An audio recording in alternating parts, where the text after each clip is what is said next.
మత్తు వదలరా మత్తు వదలరా నిద్దుర మత్తు వదలరా ఆ మత్తులోన పడితే మత్తుగా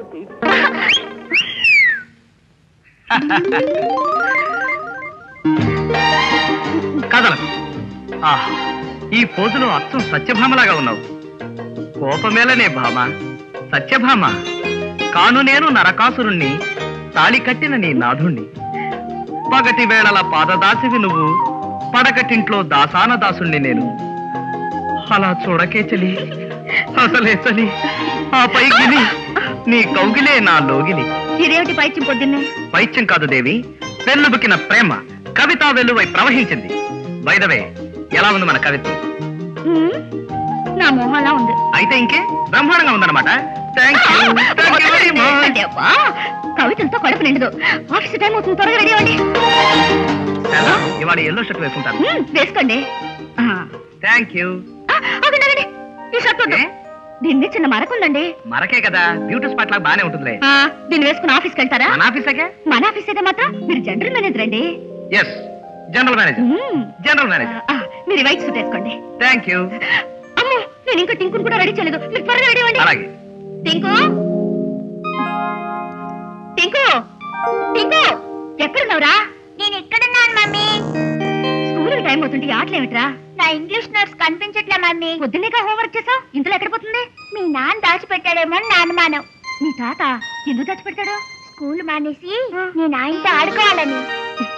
నాన్నా, ఏమిటమ్మా? నాన్న ఏమిటిది? వాడి పుస్తకం వాడికిచ్చే.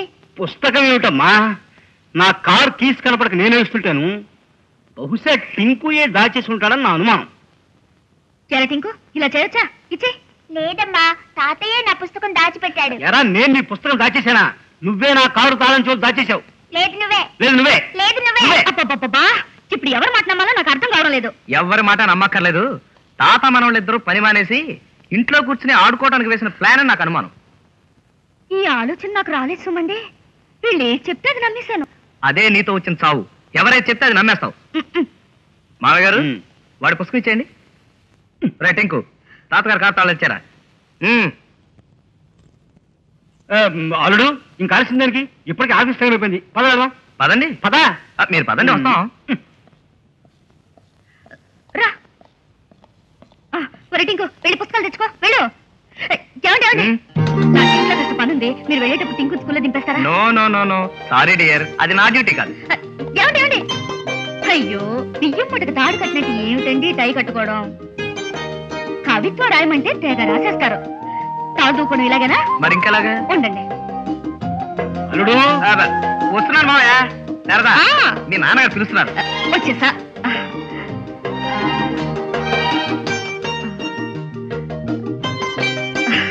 తల తిన్నగా ఉంటే బుద్ధులు తిన్నగా ఉంటాయి. బుద్ధులు తిన్నగా ఉండడం ఉండకపోవడం భార్యల మీద ఆధారపడి ఉంటుంది. అంటే భర్తను గుప్పెట్లో పెట్టుకోవాలా? గుప్పెట్లో కాదు, గుండెల్లో దాచుకోవాలి. వస్తాను. అల్లుడు తొందరగా రావయ్యా. వస్తున్నాను మావయ్య.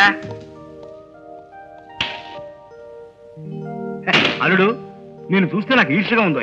ఎందుకు మావయ్య గారు? భర్తని బిడ్డలా చూసుకునే భార్య దొరకడం నీ పూర్వజన్మ సుకృతం.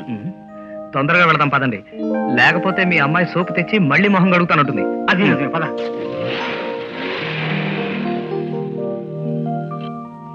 టింకు, పద, నేను స్కూల్ దగ్గర పెడతాను. రా.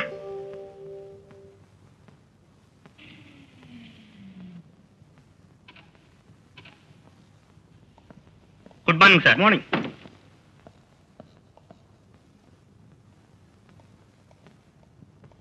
Good morning sir. Good morning.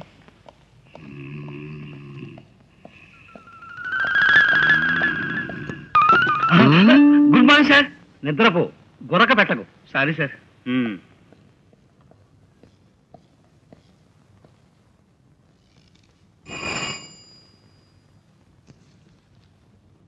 Chalapathi ఇంకా ఆఫీస్కి రాలేదా? రాలేదు సార్. రాగానే నా రూమ్ పంపించు. అలాగే సార్. గుడ్ మార్నింగ్ చలపతిరావు గారు. Good morning. అయ్యగారు మిమ్మల్ని రమ్మంటున్నారు. Good morning sir. పిలిచారట? ఏమయ్యా, నిన్న పనిలో చేరి వాళ్ళు లేటుగా రావడానికి ఇది ఆఫీస్ అనుకున్నావా, అమీర్పేట్ మార్కెట్ అనుకున్నావా? క్షమించాలి సార్, ఇంటి దగ్గర పెందరాలే బయలుదేరాను. కానీ సిటీ బస్సు ఏమిటి కవిత్వమే? నేను ఎక్కిన సిటీ బస్సు నా పాలిట పెద్ద కరుసు. కూర్చోడానికి లేదు సీటు, నిలబడక తప్పలేదు పేటు. ఒక రౌడీ ఒక కేటు నా పక్కన అటు ఇటు. వండర్ఫుల్. ఆ తర్వాత పైసల కోసం వెతికాను జేబు, పరస అప్పటికే చేతులు మారింది బాబు. అరే అనుకున్నాడేమో నన్ను ఒక యాక్టరు, దిగిపోమ్మన్నాడు కండక్టర్. అంత దూరం కాలినడక ఏమవుతుంది మరి లేటు కాక. మిస్టర్ చలపతిరావు సార్, నాకు ఒకే ఒక కూతురుని తెలుసా? కవిత్వం అంటే అభిమానించేవాడు కనుక నా కూతుర్ని కృష్ణమూర్తికిచ్చి పెళ్లి చేసి అతని జనరల్ మేనేజర్ చేశాను. ఆ సంగతి తెలిసి నన్ను కాకాపడ్డానికి కవిత్వం చెప్తున్నావా? అది కాదు సార్. ఇంకెప్పుడు ఆఫీస్ ఖాళీ శంకరాకు పిచ్చి పిచ్చి కవిత్వం చెప్పకో. వేడా. నమస్కారం సార్. ఏమయ్యా, నీకు కూడా కవిత్వం ధారావాహికంగా పుట్టుకొస్తుందా? నేను ఆఫీస్కి ఎందుకు కట్టావు? కడుపు నొప్పి సార్.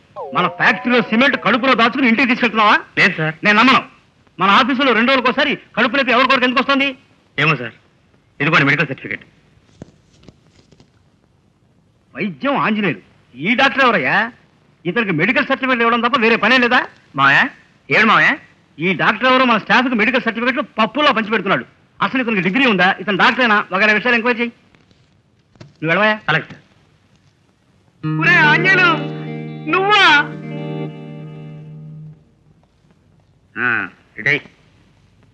Good morning doctor.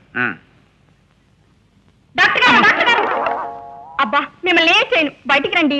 మాటి మాటికి ఎందుకు అలా అరుస్తావు? నన్ను బీపీ పేషెంట్ చేసేద్దామనే. ఇందాకటి పేషెంట్ కి బీపీ ఎక్కువగా ఉంది, మీరు అర్జెంట్ గా రావాలి. మరేం పర్వాలేదు కదా. మీ విషయంలోనా? కాదు, పేషెంట్ విషయం. అబ్బా రండి. పద. రండి సార్, చూడండి.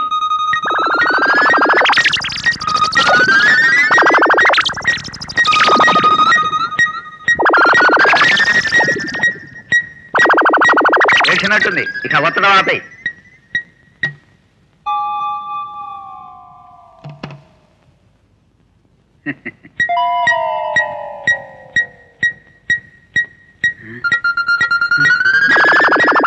ఏయ్ ఏయ్, ఇటు చూడవయ్యా, బ్లాడర్ పగిలిపోతుంది.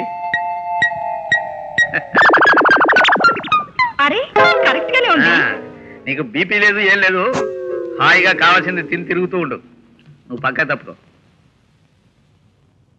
అవును సార్, నేను చూస్తే అంత బీపీ ఉంది, మీరు చూస్తే తగ్గిపోయింది. ఏవైనా మీ హస్తవాసి కాదు, నీ వస్త్రవాసి. పోండి సార్. నా వస్త్రవాసి మీ బీపీని ఒక్క అంగుళం కూడా పెంచలేకపోయింది.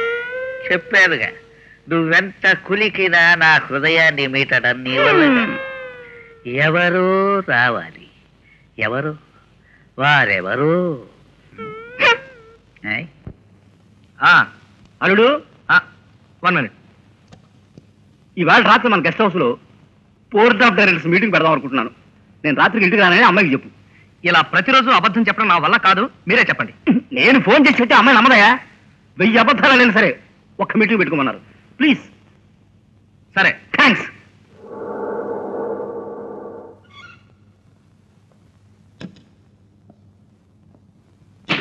గేట్ నువ్వు వచ్చి తీసావి, రామయ్య ఏమయ్యాడు?